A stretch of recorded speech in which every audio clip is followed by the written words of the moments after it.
when it comes to hygiene and infection control, obviously it's something that's very dear to our hearts, and we're very concerned about, particularly with the because of. Has anybody been on to Grand Union? Do you know it's a mixed ward of infection control for infectious diseases and haematology? Just say infectious diseases first, because Gareth's here. And because of that, we've got to pay a huge attention, because obviously what we don't want to do is cross-contaminate, is bring any cross-infection into the children. It's not just infectious diseases. Most of the children with transplantation have infectious complications. Anyway, so that's why it does. We don't want those infections to go to ID patients either. Yeah, it's an incredibly positive thing, because of the fact that they do interlink, and we get an incredible service from the infectious diseases group. I'll pay you later. Totally, absolutely. So if you go on to Grand Union, you'll see there's a mixture of children, and there's a mixture of rooms as well. They're all cubicles, and we have a variety of cubicles. Most of them aren't en suite. They've got bathrooms, so that again is a challenge for itself for the parents when they do come out of transplant. And we've got 6 rooms which have got en suites, and they're isolation rooms. 2 of those rooms are what we call negative pressure rooms, and they're for children who basically have got infections, have got high risk infections, and what we're trying to do is prevent the infection from spreading out into the environment as such. So we're barrier nursing them. And then the transplant children, we obviously want to prevent infections getting into them, so what we do is we put them into positive pressure. So the idea is that there's these what they're called HEPA filtration rooms, which is high particulate air exchange filters, and so it's a quick air exchange, and the air passes through a filter basically, which filters out supposedly particularly any fungal infections and any dirt or whatever. They stay in these rooms from literally the minute they walk onto the ward and we're about to start conditioning or the chemotherapy, along to the period where we give them the chemotherapy. We watch their neutrophils and their immunity come down, and then we give them the transplant and we watch the immunity come back up again to a degree where the neutrophils, we want to see neutrophils above 0.5 for 3 days in a row, and then, like I always say, I always remember 3 days, because like Jesus, they come out of the room basically, and then they're back out into the environment. We basically, they can come out, we're careful about who they're mixing with, obviously, because we don't want to give them any infections. So it's a staggered process, and we do it watching their, what we call their CD4 counts coming up, so their immunity returning, and that's, we follow that, and from that we work out the degree of which we allow them to socialise and to start mixing with the community, start going back to school, everything like that. So the first, if we go back to stage 1 of them going into the rooms.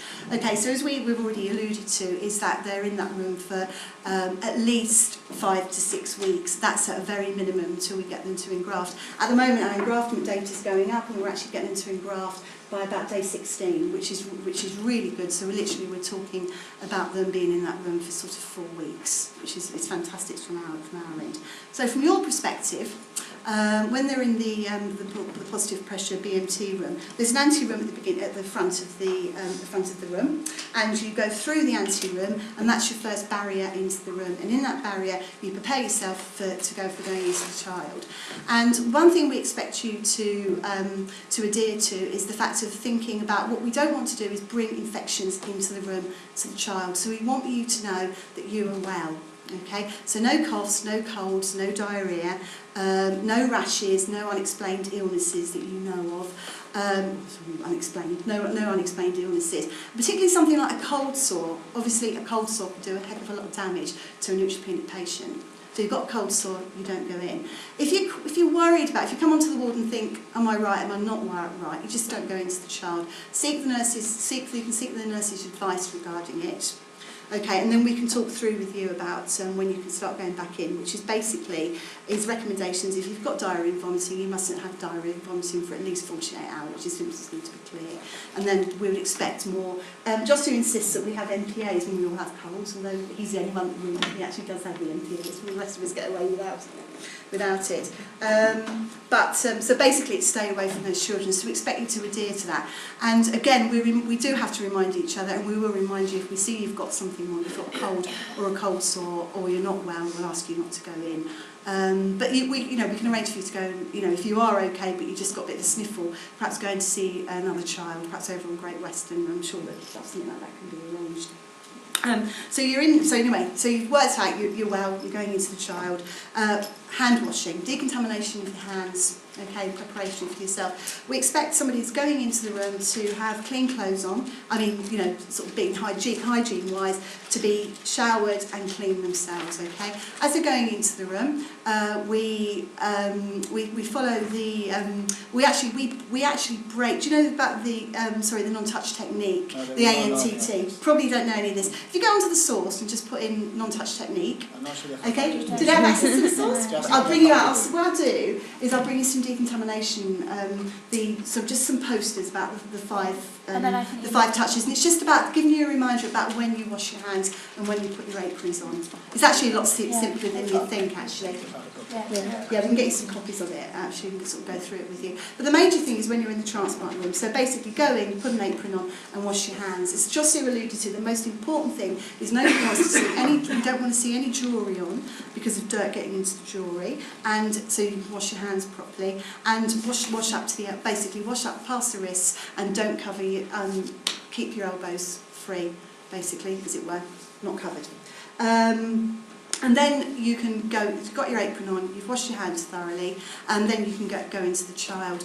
The room itself is just, it's basically, as I say, it's HEPA filtered, it's cleaned once a day. We do expect people not to make a mess in the room. When I say not to make a mess, if they spill something or they're taking toys in or anything, it's clear up after yourself so that the surfaces are not get jumbled. They're actually very big rooms, 3 of them. One of the rooms isn't so big, but it's just to think about not cluttering up the rooms. If you take something in, what we don't want you to do, we'll talk a bit more about this, how we're going to manage the toys and what's going to be in there. I expect what Gemma will do is actually probably set up the toys in the room for you before you go in, rather than, because one of the things we don't want is people taking stuff in and then bring it back out again. If you take anything into the room, it has to be cleaned, and it normally has to be cleaned. It has to be wipeable with alcohol wipes, and then when it goes in the room, we like it to stay in the room basically, rather than equipment coming in and out, so that it's sort of like a transfer bugs.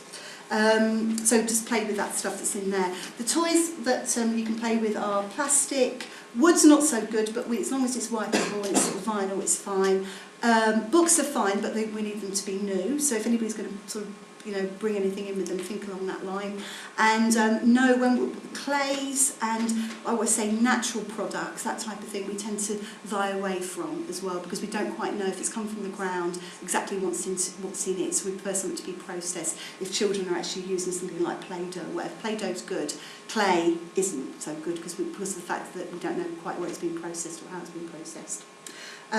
So from that angle, it's good. As I say, clear up after yourself, which would be useful. And then, if you, for some reason, have any, there'll be things like, obviously, they all have ensuite bathrooms, so we're not expecting you to get involved with toileting or anything like that. But if you do, because you're helping a parent, I don't know. I mean, I'm just trying to envisage what might happen. They might hand you something. It's just make sure that if they hand you something that's messy or from the child, is decontaminate your hands afterwards, wash your hands afterwards, or use gel. Are you used to using gel as opposed to hand washing? Absolutely great. So basically, the idea is if you're getting messy with your hands, wash them. If it's just the fact that you want to freshen them up, or you think you contaminate them from a non-direct sort of earthy way, then just basically use hand gel. That's absolutely fine. Then anything you do with a child is gel your hands before and after the contact with that child, and definitely as you come out of the room. I would expect, our expectation would be they'll be with one child rather than moving around the ward, wouldn't it? We've done all of that. You've done all that? No, that's absolutely fine. So just reiterate that as well. So that would save sort of moving around. And flowers are not allowed in, just in case you're thinking about that. Basically, there's the bugs of it, so no potted plants on the ward at all. Food-wise, the children have a very, it's not very strict, but it's what we call a clean diet. So it's about it's the type of diet that you get when they're pregnant, women get when they're pregnant, which is basically no fresh pâtés, that type of thing. I wouldn't expect that you have much to do with feeding the children, but you never know. But if you don't bring sweets and cakes and things like that, because they have their own stuff, yeah. But what you might get involved with, which Gemma does a lot of, is cooking with the families. So she'll go through that with what's allowed and what isn't allowed as such. And we can give you more information on that later. Any other questions? No? Cool. Yeah, sorry. Yeah. It's just kind of a random, just one small tool moving understand what's you said in section A and P. Non-touch technique. So yeah, basically aseptic non-touch technique. It's just an expression that we use, and basically it's just regarding the fact that the way not to contaminate something is not to touch it, or if you have to touch it, then protect what you're touching. So that point you contaminate your hands. Yeah, no, you basically contaminate your hands as you touch, decontaminate your hands as you touch it, and then as you come away from it as well. An easy rule is if you touch body fluids, wash your hands. Yeah, and wear gloves with body that, fluids. You're not doing that, just gentle steps. And of course, wash at the beginning like that. That's okay. I'm conscious of your schedule too soon. Yeah.